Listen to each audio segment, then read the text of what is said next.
Hi, and welcome to a short video about the long and short-term causes of World War II.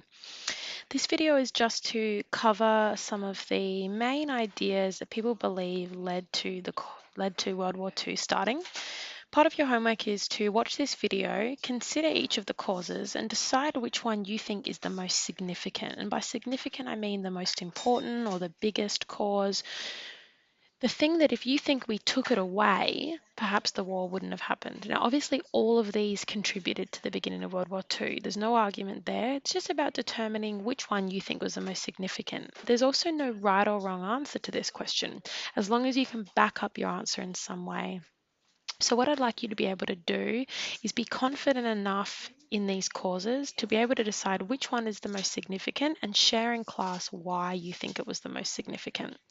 So I'm going to go through them briefly now, and some of them will touch on things that we talked about in the lesson, but you will also may need to go do a quick Google on some of them if you're not sure about them. So first of all, the Treaty of Versailles.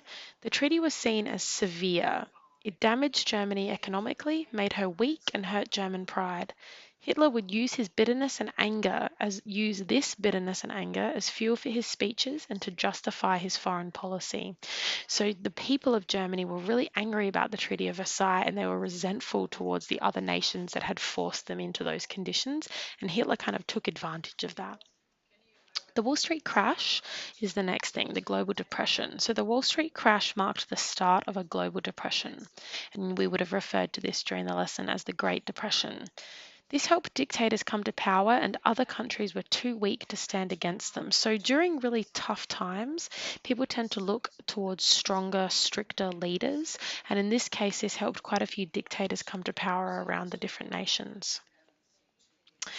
Hitler becomes chancellor, so fueled by his anger at Versailles and helped to power by the Depression, Hitler's foreign policy would eventually push Europe to war.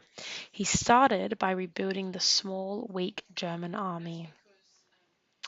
The League of Nations. The League was created on the idea of collective security, countries standing together against aggression.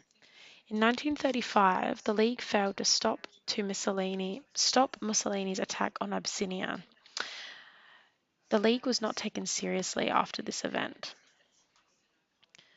So the League of Nations was kind of like the first United Nations, but they were really not very effective. They weren't very strong, and they failed to stop a lot of the events happening that they said that they would. They were created after World War I to try and kind of make a band together and try and prevent another world war from happening.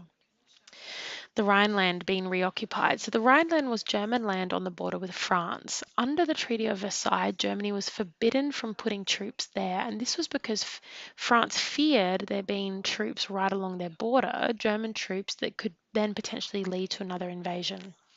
However, Hitler took a gamble and marched his army into this area. Then there was the Anschluss, and this was Austria being annexed. So an annexing is when one country kind of swallows up another country and makes it part of them. So Austria and Germany had been banned from joining together after World War I, and this was another part of the Treaty of Versailles. Hitler, who was an Austrian, believed the two countries should be united. He ignored Versailles and arranged a vote. The Austrians voted to join with Germany. Then there was the Munich Agreement. As Hitler grew stronger, he wanted more.